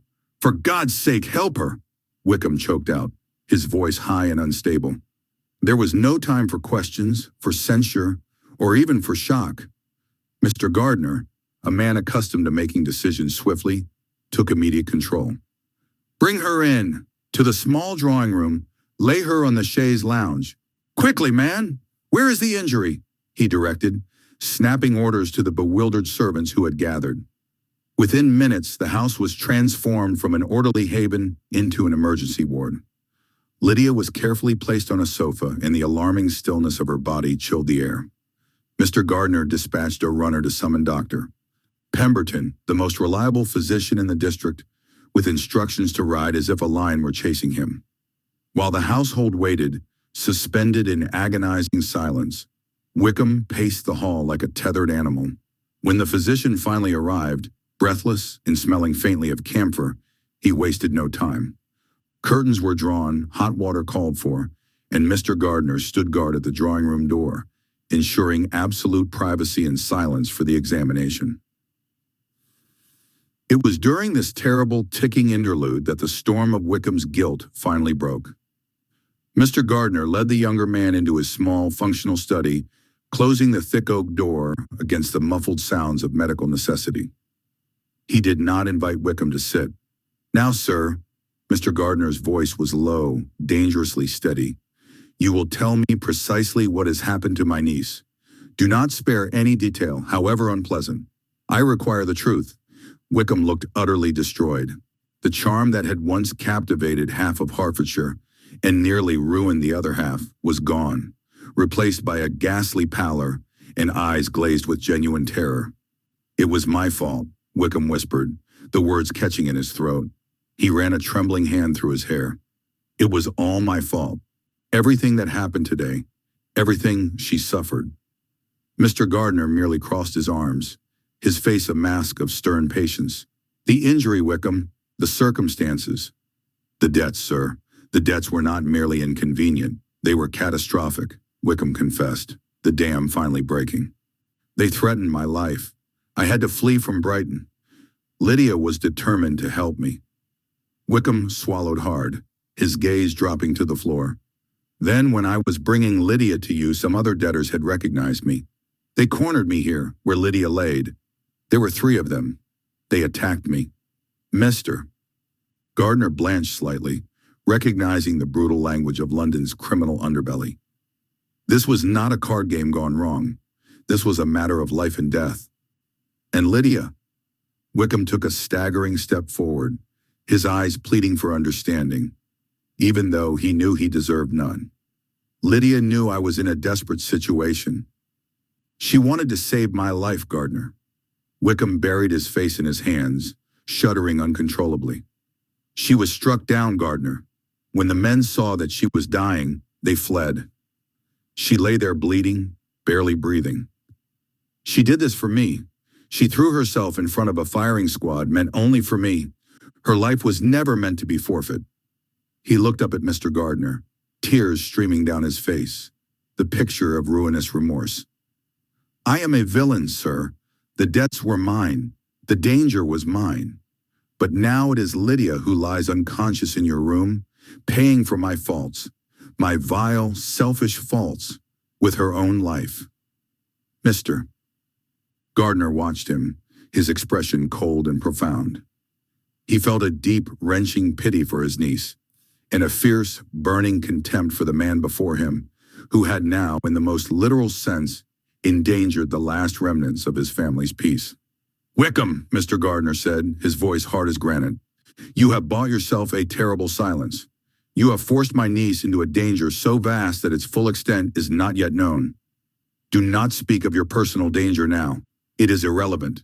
The only life that matters is hers. He walked to the study door, opening it just as the physician's footsteps were heard approaching the threshold. We will discuss the future once we know whether Lydia will live to see another morning. Until then, you will remain here. You will be silent, and you will wait for the consequences of your actions. Chapter 13. The silence that had fallen over the Gardner's house in Gracechurch Street was the heaviest sound Mr. Gardner had ever endured. It was the silence of Lydia, which was, in itself, an unnatural phenomenon, a profound stillness that belied the catastrophe which had brought them all to this pass. The physician, a grave man with meticulous habits, had just concluded his examination. His report was delivered with professional detachment, making its contents only the more chilling. Her status, Mr. Gardner, is unfortunately very severe. The injuries are primarily concentrated in the head. We are fighting a grave swelling of the brain, and while we attend to her, I must be honest, it is not sure if she should recover. He paused, adjusting his spectacles. The next few days are critical. I shall visit again tomorrow, promptly at 10, to assess the progress. When the drawing room door closed behind the physician, Mrs. Gardner sank onto the sofa, covering her face with one hand. Oh, Edward, poor Lydia, and poor Bennet's when news of this reaches them. Mr. Gardner, a man whose habitual calmness rarely failed him, was already moving towards his desk. We have duties, my dear. We must inform Mr. Bennet. There must be no delay. He dipped his pen and began to write, his hand steadying itself against the turmoil in his heart. The missive was brief, direct, and devastating, an express mail designed to deliver the truth swiftly to Longbourn. To Mr. Bennet, the duty of conveying this grave report falls to me, and I beg your forgiveness for the distress it must cause. Lydia sustained a fearful accident 2 days past. She remains under our roof, attended by the best physician available in the city, Mr. Hemlock. I regret to state that her injuries are severe, predominantly to the head, with a grave swelling of the brain. The physician states her recovery is highly uncertain, and that we must prepare ourselves for the worst possible event. We have secured a capable night nurse, and I shall update you immediately upon any alteration in her state. I await your reply on whether you intend travel. Be assured she is cared for as one of our own. Your most affectionate brother and servant, E. Gardner. The express mail arrived at Longbourn during the breakfast hour, shattering the customary routine of comfortable ennui. Mr. Bennet received the sealed envelope from the surprised footman, his eye catching the desperate haste in the script of the address. He broke the seal with a tremor he tried desperately to suppress. As he read the cruel brevity of the contents, his face grew pale beneath his dry wit. The mention of a grave swelling of the brain resonated with a terrible finality. Mr. Bennet, what is it? What does Mr. Gardner say of the children? Mrs. Bennet demanded, already on the verge of a paroxysm. Mr. Bennet folded the letter slowly, his usual sardonic composure failing him wholly. He looked at his wife, whose anxieties had always been petty, but whose present fear was agonizingly real. It is Lydia, my dear, he said, his voice flat. She has met with a serious accident, a very serious one indeed. She is in terrible danger. The subsequent scene was precisely what one might expect. Mrs. Bennet dissolved in violent hysterics, calling for her salts and demanding to know why Providence had singled her out for such affliction. Kitty, always devoted to her youngest sister, burst into tears, while Mary retreated into silent, frightened prayer. Jane, with her characteristic composure, stepped forward. Papa, you must travel to London at once. I shall come with you, and we shall not delay. Mr. Bennet nodded, already rising to give the necessary orders. He knew he must go, not just for Lydia, but for himself, to face the profound dread he had often deflected with irony. His youngest, his wildest, the child he had allowed to run careless and free, now lay silent, possibly dying. The days that followed were an ordeal of stagnation for the residents of Gracechurch Street. Hope, which had initially been a nervous flicker, began to recede, defeated by the wearying monotony of Lydia's unresponsive state. The physician visited precisely at the appointed hour each morning. He would examine the still, small form lying unnaturally flat in the bed, check her pulse, observe the faint, shallow rise and fall of her chest, and press the pads of his fingers against her temples to assess the terrible, unyielding pressure within her skull. The fever remains, he reported on the second day, and the swelling is static. There is no change, Mr. Gardner, no improvement. We continue with the poultices, but nature must now take its course. No change. The phrase was a dagger to the heart of the anxious household. No change meant no flicker of recognition when Mrs. Gardner whispered to her. No change meant the heavy cloth draped over the window remained an absolute necessity, as the slightest light might cause distress. No change meant that the boisterous, laughing, impudent creature they knew was locked away behind an impenetrable wall of injury. When Mr. Bennet and Jane arrived on the third evening, pale and exhausted from their hurried journey, they found the house wrapped in a sterile, frightening quiet. Mr. Gardner met them in the hall, his face etched with strain. He had no encouraging news to soften the blow. She does not suffer, Bennet. That is the only comfort I can offer. She has not woken. The fever has not broken. It is a waiting game of the most cruel variety. Mr. Bennet merely nodded, unable to speak, and allowed Jane to lead him toward the back staircase. Lydia's room was dimly lit by a single shaded lamp. Jane gasped softly upon entering. Her sister, whose very existence had always been vibrancy and noise, was now merely an arrangement of pillows and white linen. Mr. Bennet approached the bedside. He looked down at the pale, still face, the hair spread lifelessly against the pillow. The youthful countenance was unmarred, save for a small, faintly purple bruise high on her forehead. Yet the stillness was a wound in itself. It was the face of a stranger. He reached out a trembling hand, then withdrew it, intimidated by the fierce vulnerability of her condition. The physician's reports over the next few succeeding days merely echoed the same agonizing refrain: stability without consciousness. Lydia lived, but she did not recover. She remained suspended between worlds, held captive by the unrelenting pressure in her head, while her family could do nothing but wait for the smallest sign, a sigh, a movement, the slightest twitch of an eyelid, to indicate whether the physician's prognosis would swing towards life or towards the inevitable end. Chapter 14. Lydia's situation struck George Wickham like a physical blow, sharper and more disorienting than any punch from a disgruntled father or a jealous suitor. Lydia, injured, unconscious, barely clinging to life. Wickham felt the color drain from his face, his carefully cultivated composure shattering into 1,000 pieces.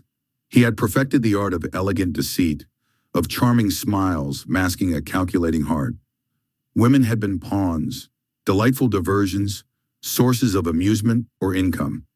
He'd played with their affections, their fortunes, their very innocence for his own selfish gratification. But Lydia was different. His mind reeled, flashing through their stolen moments. Her boisterous laugh, the way her eyes sparkled with mischief, her unreserved adoration for him. He had seen her as a conquest, yes, but also as a vibrant, untamed spirit who matched his own recklessness, who saw him not as a scoundrel, but as a hero. He had genuinely, thrillingly loved her. Not with the steady, responsible affection he'd feigned for others, but with a wild, possessive fire that now twisted into unbearable agony. To think of her, vibrant and full of life, now lying broken, perhaps dying. The thought was a searing brand on his soul. A tremor ran through him, a raw, unbidden grief that clawed at his throat. This wasn't a game. There was no escape clause, no charming lie to smooth over this reality. This was death, cold and final, threatening to steal the one woman he had ever truly felt. Something for. Love, his mind whispered, a word he hadn't truly understood until this terrifying moment. And with it, a crushing wave of guilt. Hadn't his initial recklessness set her on this path? Even if the current calamity was a cruel twist of fate? He had sought excitement, but had got into debts, and now she paid the price. Mr. Gardner cleared his throat, pulling Wickham from his spiraling despair. Mr. Wickham, I must be direct. With Mr. Bennet and Miss Jane Bennet now arrived, and the delicate circumstances surrounding all this, it is simply not proper for you to remain under our roof. We regret any inconvenience, but we require all our space and privacy for family at this trying time. Wickham looked up, his eyes dull with shock, then sharpened with a flicker of understanding. They blamed him, of course, not for the accident itself perhaps, but for the entire sordid affair that had preceded it. He was a symbol of their shame, a reminder of Lydia's fall. He was toxic. I understand, he mumbled, the words tasting like ash. He knew he deserved it. He deserved far worse. Within the hour, with a small, ill-packed valise containing little more than a change of shirt and a razor, Wickham found himself on the oppressive, bustling streets of London. The genteel warmth of the Gardner home, the crisp linen sheets, the regular meals were snatched away. He was alone, utterly and completely adrift in the indifferent tide of humanity. He had no money to speak of. His little money was gone. His charm, his wit, his handsome face, usually his most potent currency, seemed to hold no sway against the brick-and-mortar reality of needing a room. He tried to maintain his air of refined nonchalance, but the sweat beading on his brow and the gnawing emptiness in his stomach betrayed him. He was refused from one respectable establishment after another, his lack of funds and the vague, unstated air of impropriety that clung to him like a dark shroud, ensuring he was turned away. As evening descended, casting long shadows and a chill in the air, desperation began to gnaw. He ended up in a dingy, malodorous lodging house down a narrow alley, where the smell of stale beer and desperation hung heavy. The room was little more than a cot and a flickering candle, costing him what remained of his last shilling. Sleep was impossible. Lydia's face, pale and still, haunted him. He pictured her in that hospital bed, her spirit dimmed, perhaps extinguished. His heart ached with a pain so profound it surprised him. He had never felt responsible for anyone's suffering before. Not truly. Always he had found a way to externalize blame, to see himself as the victim of circumstance or others' naivete. But this was different. This was his Lydia. The next morning, the stark reality of his situation hit him with the force of a physical blow. He was penniless, starving, and entirely devoid of prospects. A gentleman he had always been. But what did a gentleman do when he had no family fortune, no patron, no benefactors to exploit? He walked the streets, feeling the chill wind cut through his fine but increasingly threadbare coat. He tried to find work. Any work. He had no skills. He couldn't lift heavy boxes. His hands were meant for cards and ladies as fans. He couldn't write quickly or accurately. His pen was for forging signatures and crafting love letters. He was a master of appearances, a connoisseur of leisure, and suddenly those were the most useless accomplishments in the world. He tried a bookseller's, but was dismissed for his lack of references and the air of dissoluteness he couldn't quite shake.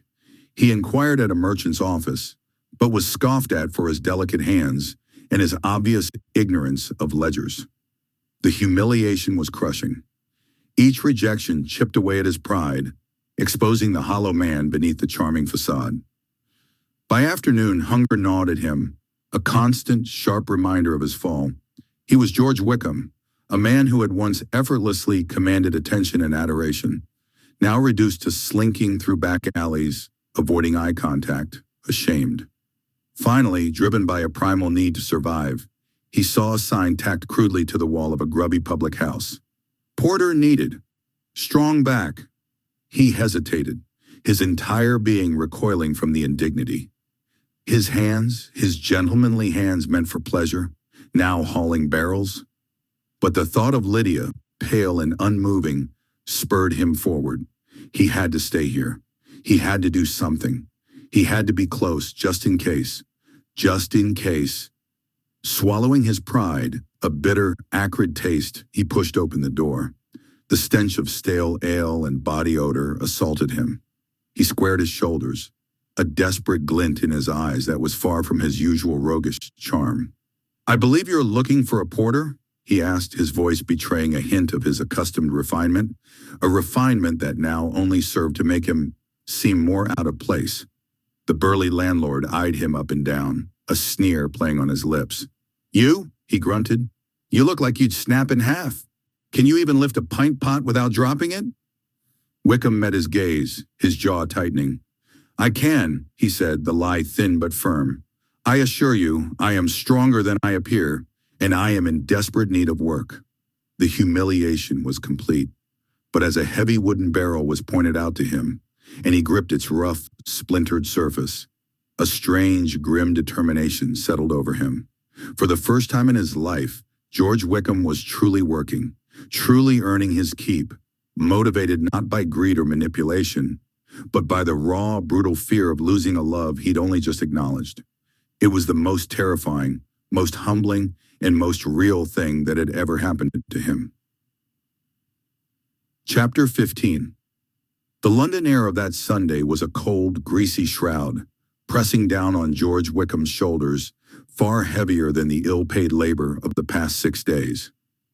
That physical toil, shoveling coal in a Thameside depot, a task unfit for a gentleman, or even a respectable rogue, was a grinding, dull ache he could almost ignore.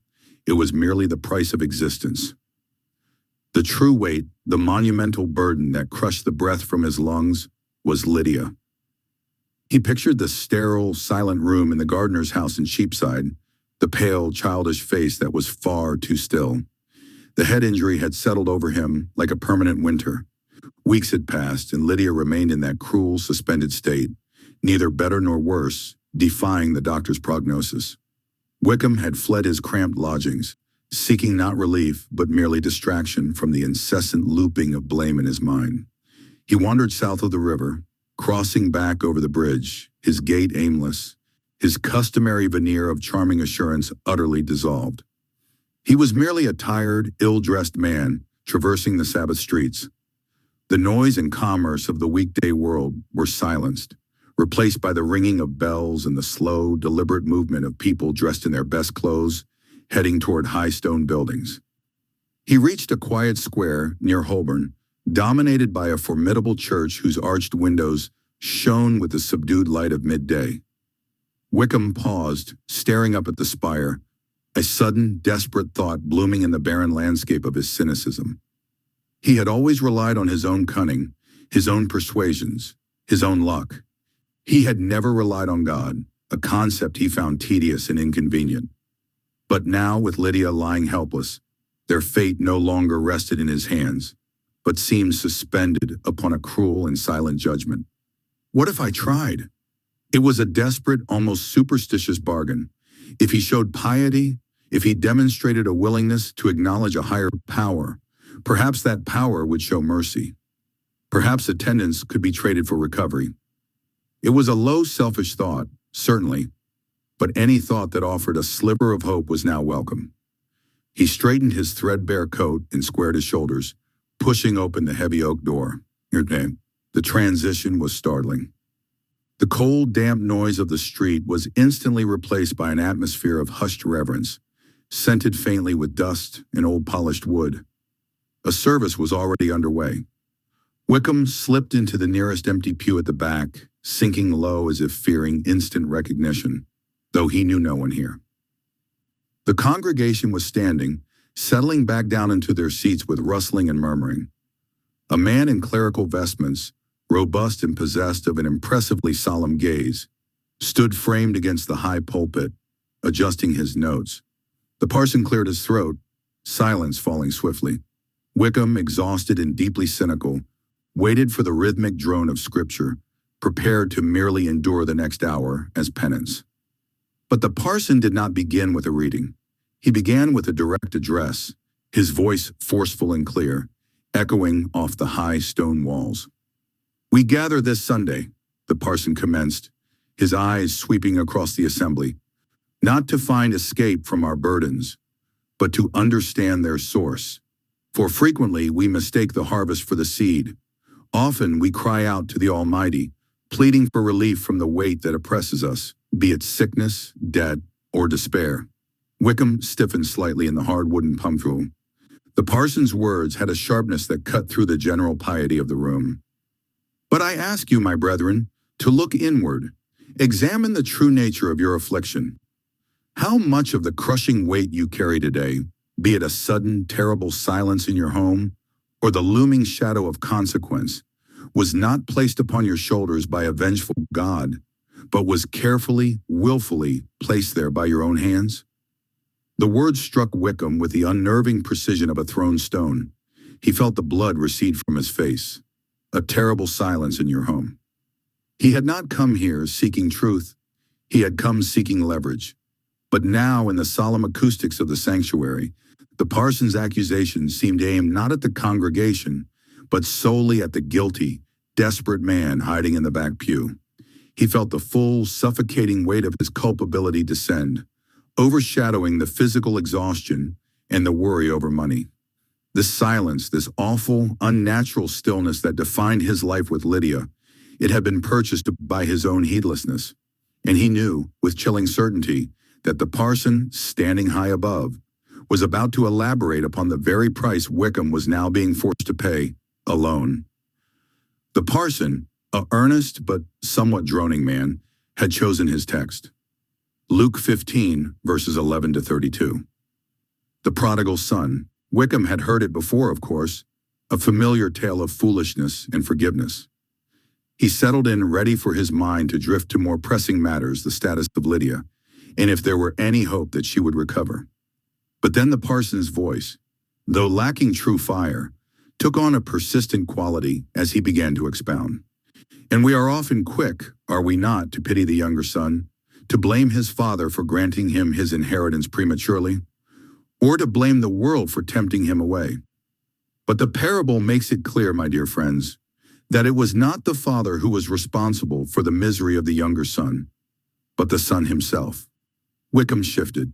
This was an uncomfortable deviation from the usual sentimentality. His own life, he often felt, was a series of misfortunes largely attributable to others. Darcy's coldness, society's indifference, fate's cruel twists. To suggest he was the sole architect of his own precarious existence, it pricked at him. He mentally scoffed.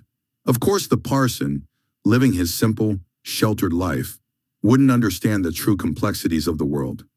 The sermon continued, describing the son's destitution, his moment of clarity in the pigsty. And when the son, brought low by his own choices, at last understood that only his father could help him, what did he conclude? He thought he must trade with his father. He would promise to serve him, to work as a hired hand, to earn his way back, so that he could get that which he needed: food, shelter, dignity. Wickham leaned forward almost imperceptibly. This he understood. This was the currency of life. He had traded his charm for patronage, his promises for loans, his pleasing manner for social standing.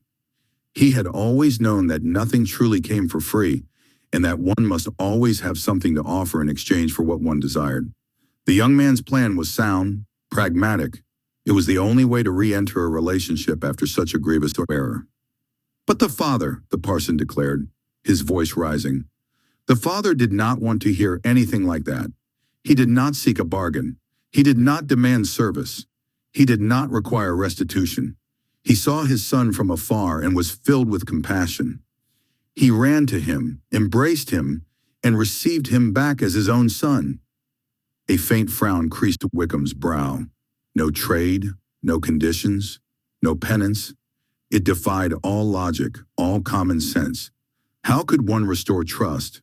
How could one even function without some sort of agreement, some promise of reciprocal action? Where was the protection for the father? It seemed naive, foolish even.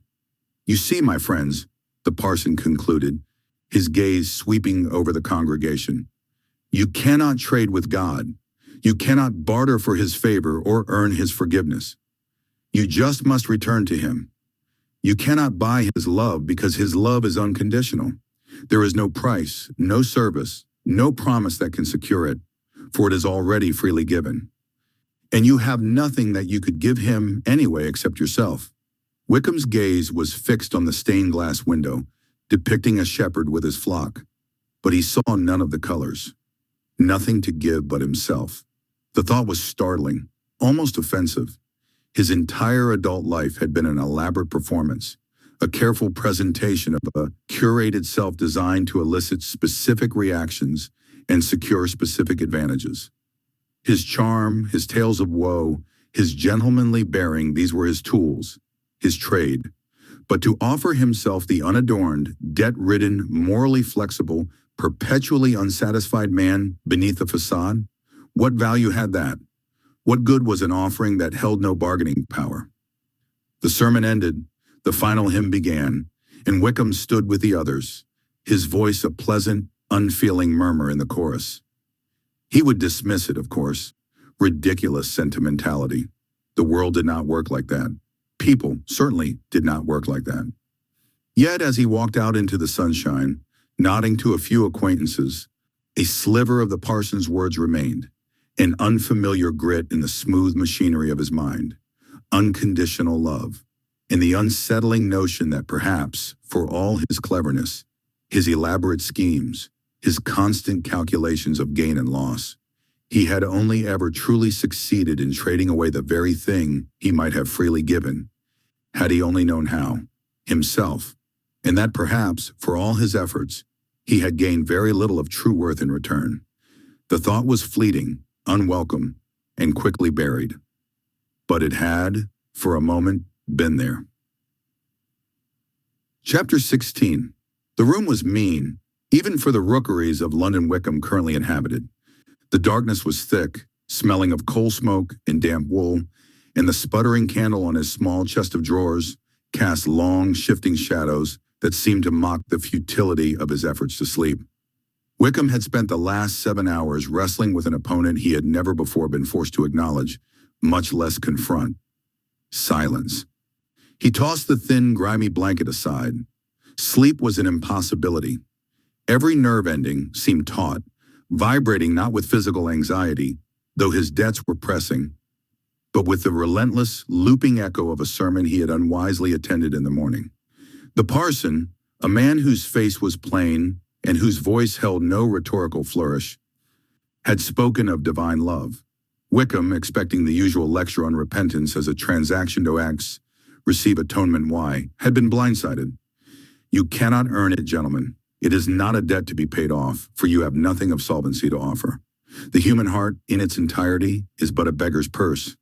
You cannot earn God's unconditional love, because the moment you attempt the exchange, you attempt to make conditional what is inherently free.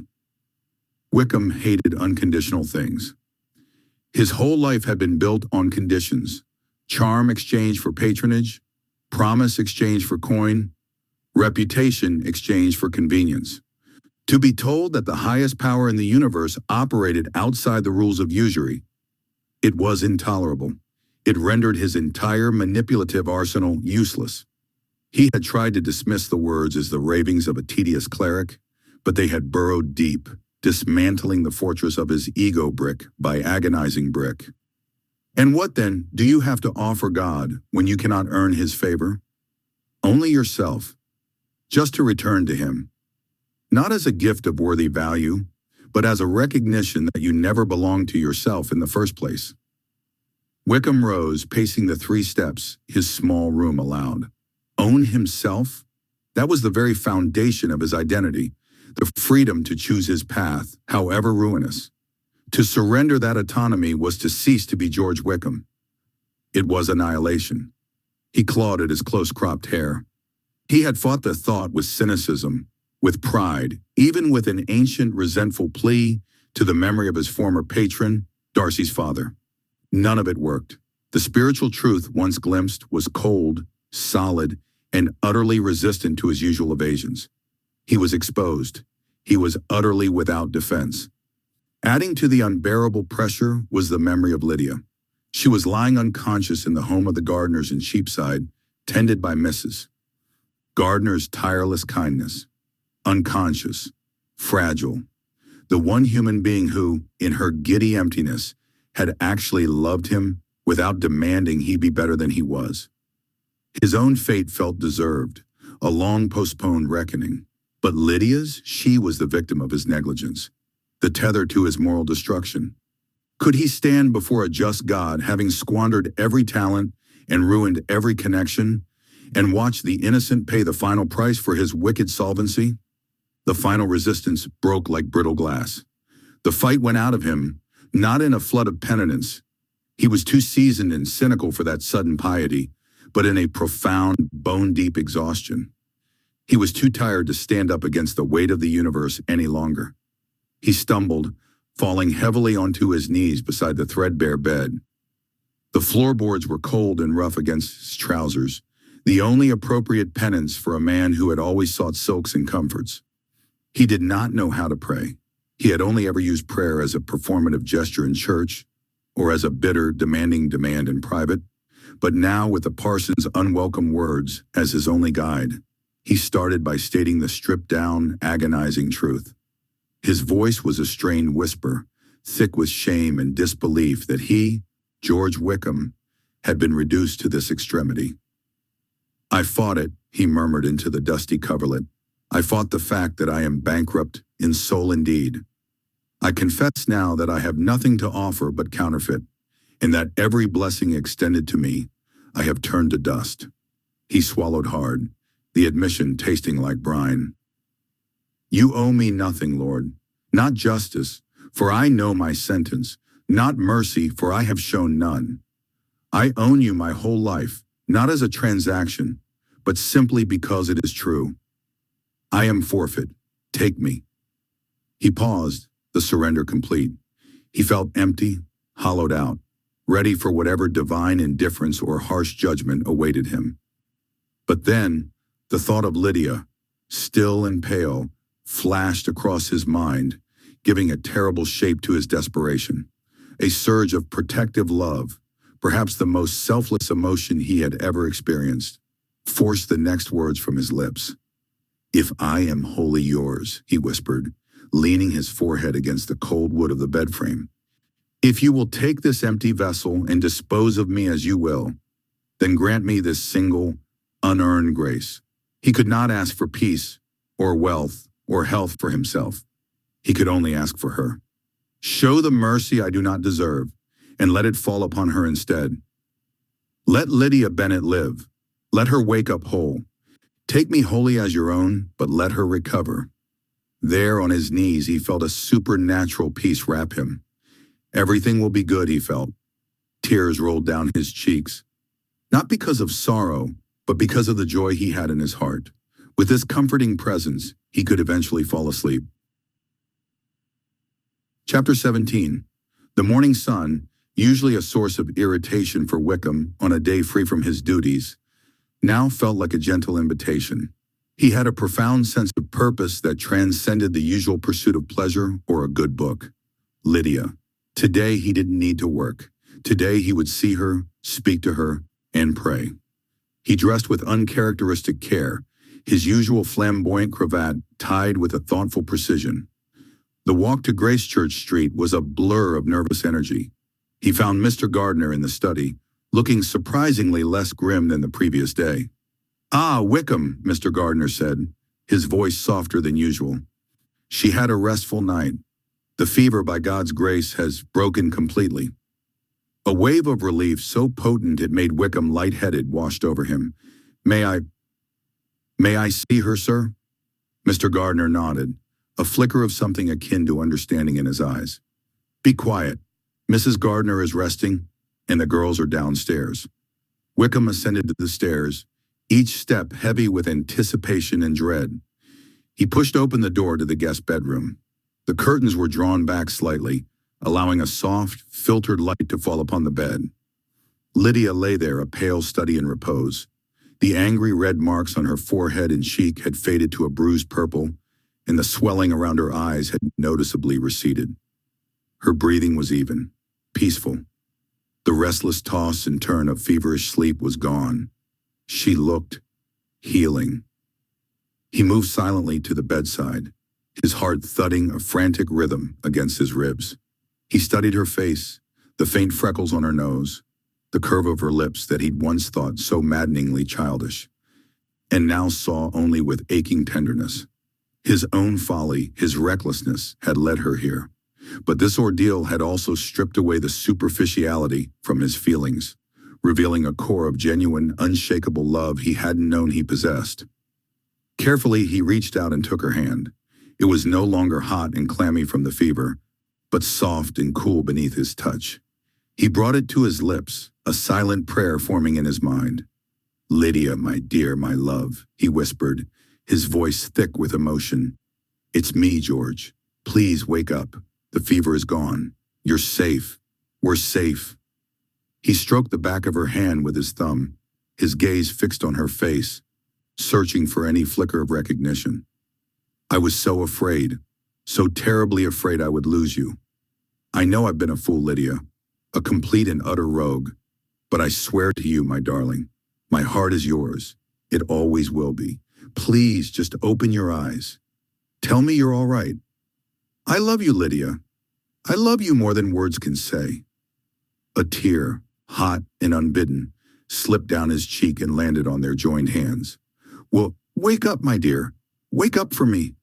He leaned closer, his forehead almost touching hers, pouring every ounce of his regret, his hope, his newly found certainty into his hushed plea.